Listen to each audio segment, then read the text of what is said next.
Start rolling.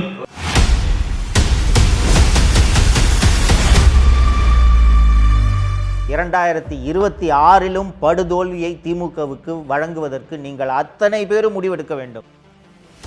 சென்னையில் விமான சாகச நிகழ்ச்சி ஒன்று நடந்துச்சு. மக்கள் சாரியாக குவிந்து சென்னை கடற்கரையை நோக்கி செல்லக்கூடிய அத்தனை சாலைகள் முழுக்க இந்த விஐபி கேலரியில் முதல்வர், மனைவி, மகன், மருமகள் மூச்சு திணறல் காரணமாக கார்த்திகேயன், ஜான், ஸ்ரீனிவாசன், தினேஷ்குமார், மணி ஆகிய 5 பேர்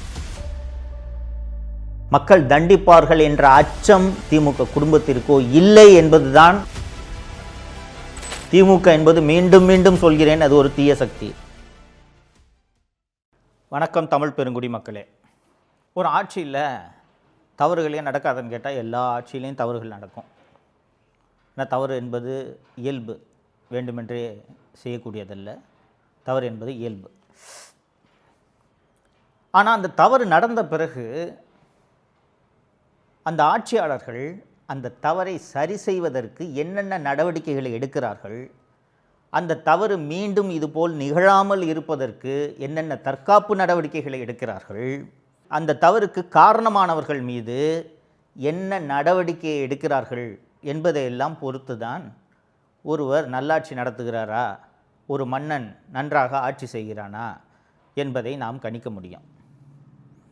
ஒரு மன்னன் எப்படி ஆட்சி செய்ய வேண்டும், ஒரு மன்னனுக்கான இலக்கணம் என்ன, அவன் எப்படிப்பட்ட ஆட்சியை கொடுப்பவனாக இருந்தால் அவன் நல்ல மன்னன் என்று அறியப்படுவான் என்று சிலப்பதிகாரம் முதல் கிரேக்க இலக்கியம் வரை, மாக்கியவெல்லி முதல் பல்வேறு நூல்கள் அறிவுரைகளை சொல்லியிருக்கின்றன. நம்ம தமிழக முதல்வர் திரு மு.க. ஸ்டாலின் அவர்களை பொம்மை முதல்வர் என்று தொடர்ந்து எல்லோரும் விமர்சனம் செய்து கொண்டிருக்கிறார்கள். ஏன் பொம்மை முதல்வர் என்று விமர்சனம் செய்கிறார்கள் என்பதற்கு பல்வேறு உதாரணங்களை சொல்ல முடியும்.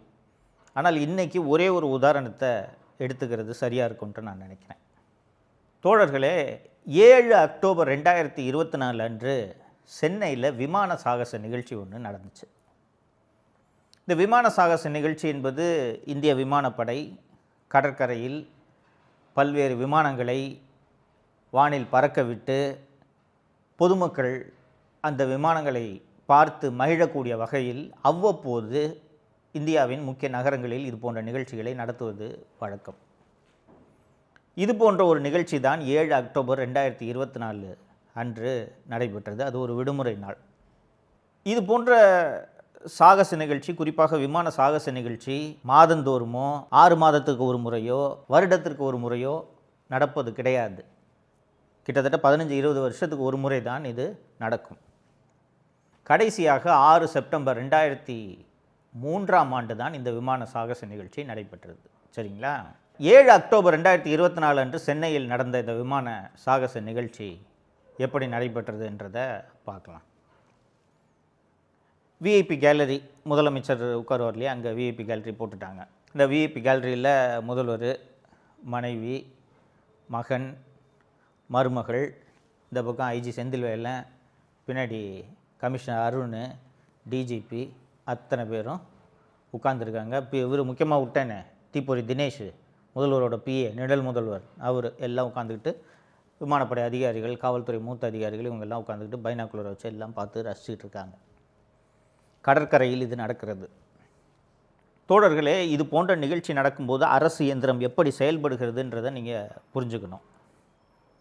First air force and Tamil Nadu government கூட ஒரு லைசன் மீட்டிங் நடக்கும்.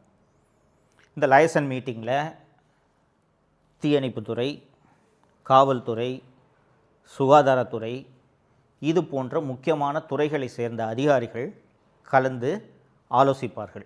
எவ்வளவு க்ரௌடு வரும், எவ்வளவு கூட்டத்தை நம்ம எதிர்பார்க்கலாம், அண்டு போலீஸ் டிபார்ட்மெண்ட், டிராஃபிக்கை மேனேஜ் பண்ணக்கூடிய போலீஸ் டிபார்ட்மெண்ட் எந்தெந்த ரூட்லேருந்து க்ரௌடு வரும், அண்டு மெட்ராஸில் எவ்வளவு 2 வீலர்ஸ் இருக்குது, எவ்வளவு 4 வீலர்ஸ் இருக்குது, கார்ஸ் இருக்குது அப்படின்றதெல்லாம் ஓரளவுக்கு எண்ணிக்கை, புள்ளி விவரங்கள் போக்குவரத்து துறையிடமும் காவல்துறையிடமும் இருக்கிறது.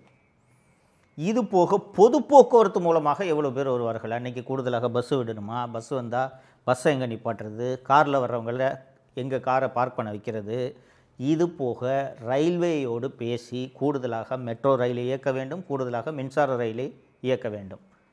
வழக்கமாக இயக்கக்கூடிய மின்சார ரயில்களை ஞாயிற்றுக்கிழமை போல் விடுமுறை நாட்களில் குறைச்சிருவாங்க. என்ன காரணம்னா அன்றைக்கி கூட்டம் இருக்காது, ஆஃபீஸ் போகிறவங்க இருக்க மாட்டாங்கன்றதுனால அன்றைக்கி கூட்டம் இருக்காது. தோழர்களே, இந்த நிகழ்ச்சியை காண வேண்டும் என்பதற்காக மின்சார ரயில் மூலமாக வர வேண்டும் என்று மக்கள் சாரியாக குவிந்து கூடுதல் மின்சார ரயில் விடாத காரணத்தால் ரயில் நிலையங்களில் கூட்டம் நிரம்பி வழிந்தது. காரு, பைக்கு எப்படியாவது போகலான்னு சொல்லிட்டு மக்கள் அத்தனை பேரும் கடற்கரையை நோக்கி படையெடுத்தனர். அன்னைக்குன்னு பாருங்கள், அது அக்டோபர் மாதமாக இருந்தாலும் அன்றைய தினம் கடுமையான வெப்பம். பெரிய வெயில் இல்லை, ஆனால் வெப்பம், புழுக்கம், தாகம். ஆங்காங்கே குடிதண்ணீர் வசதியை ஏற்படுத்த வேண்டியது ஒரு அரசின் கடமையா இல்லையா?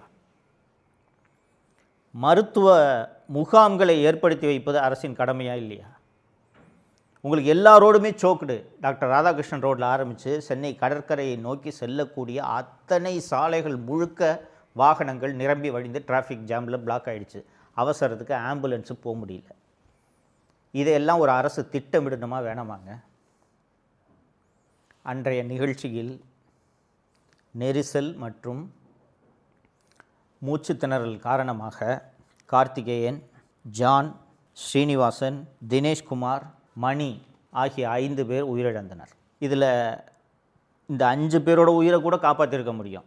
உடனடியாக முதலுதவி செய்திருந்தாலோ, ஆம்புலன்ஸ் மூலமாக மருத்துவமனைக்கு அழைத்து சென்றிருந்தாலோ, இதில் 5 பேரில் ஒரு 3 பேர் உயிரையாவது காப்பாற்றிருக்க முடியும். சரி, நடந்து போச்சு. ஒரு நல்ல முதல்வருக்கு கோபம் வரணுமா வேணாமாங்க? நான் என் குடும்பத்தோடு பத்திரமா உட்காந்து நான் பார்த்துட்டேன். சாதாரண பொதுமக்களுக்கு பாதுகாப்பு கொடுக்க முடியலன்னா என்னன்னையா சொல்லுவாங்க? இது என்ன ஆட்சின்னு கேட்பாங்களா இல்லையா? யார் இதுக்கு காரணம்? ஒரு ஆய்வு நடக்க வேண்டுமா வேண்டாமா? 5 பேர் செத்துருக்கானையா, 5 பேர் வீட்டில் இலை விழுந்துருக்கையா? யார் இதுக்கு பொறுப்பு? யார் இந்த அரேஞ்ச்மெண்ட்டை ஏற்பாடு பண்ணது? சிட்டி கமிஷனர் வாயாங்க, நீ தானே அதுக்கு காரணம். என்ன அரேஞ்ச்மெண்ட் பண்ண? 5 பேர் சாகிற அளவுக்கு நீ என்ன அரேஞ்ச்மெண்ட் பண்ண? பப்ளிக் செக்ரட்டரி வாங்க, சீஃப் செக்ரட்டரி வாங்க, ஃபயர் சர்வீஸ் டைரக்டர் வாங்க, கேட்டு இதில் ஒரு 2 பேரை சஸ்பெண்ட் பண்ணியிருக்கணுமா இல்லையா? ஒரு 2 அதிகாரிகளை, இதற்கு காரணமாக இருந்த 2 அதிகாரிகளை பணி இடைநீக்கம் செய்திருந்தால் அந்த அதிகாரிகளுக்கு தானாக அச்சம் வந்திருக்குமா வந்திருக்காதா?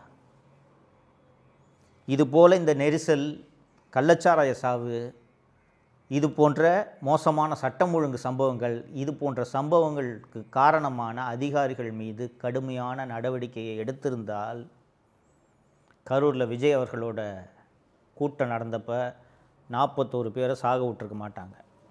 ஏன்னா 5 பேர் செத்ததுக்கே 5 அதிகாரியை சிஎம் சஸ்பெண்ட் பண்ணிட்டாரு. அதனால் இவ்வளோ பெரிய கூட்டம் கூடும்போது நாம் ஒழுங்காக அரேஞ்ச்மெண்ட் பண்ணணும் என்ற அச்சம் அதிகாரிகளுக்கு இருந்திருக்கும். கள்ளச்சாராய சாவு, இந்த ஒரு நிகழ்ச்சியில் நம்ம விரிவாக அந்த கள்ளச்சாராய சாவை பற்றி பேச போகிறோம். கள்ளச்சாராய சாவு உட்பட எந்த நிகழ்ச்சிக்கும், எந்த சம்பவத்துக்கும், எந்த அதிகாரி மீதும் இந்த பொம்மை முதல்வர் நடவடிக்கை எடுத்ததே இல்லை. அந்த தூத்துக்குடியில் துப்பாக்கிச்சூடு நடந்தது உங்களுக்கு நினைவிருக்கும். அதிமுக ஆட்சி காலத்தில் அந்த ஸ்டெர்லைட் போராட்டத்தில் நடந்த அந்த துப்பாக்கிச்சூடு தொடர்பாக விசாரணை ஆணையமெல்லாம் அமைக்கப்பட்டது. அந்த சம்பவத்தை வச்சே திமுக வாக்கு கேட்டுச்சு. 13 பேரை கொண்டுட்டாங்க, 13 பேரை அதிமுக ஆட்சி கொண்டுடுச்சுன்ட்டு அந்த சம்பவத்தை சொல்லி வாக்கு கேட்டாங்க. அருணா ஜெகதீசன் ஆணையம் குற்றம் சாட்டிய ஒரே ஒரு அதிகாரி மீது கூட இந்த திராவிட முன்னேற்ற கழக அரசு நடவடிக்கை எடுக்கவில்லை என்பதை நீங்கள் நினைவில் கொள்ள வேண்டும். இதனால் தான் இவர் பொம்மை முதல்வர். இவர் முதல்வரா, அதிகாரிகள் முதல்வரா? ஸோ இப்போ இந்த திராவிட மாடல் ஆட்சி மீண்டும் தொடர்ந்தால் என்ன நடக்கும் என்பது புரிகிறதா? இந்த 5 பேரெல்லாம் படித்தேன், கார்த்திகேயன், ஜான், 5 பேர் இறந்து போயிருக்காங்கன்னு. அவங்களோட உயிர் திரும்பி வராது. ஆனால் பொறுப்பற்ற முறையில் நடந்த அந்த அதிகாரிகள் மீது நடவடிக்கை எடுப்பது ஒரு முதலமைச்சரின், ஒரு அரசனின் கடமையா இல்லையா?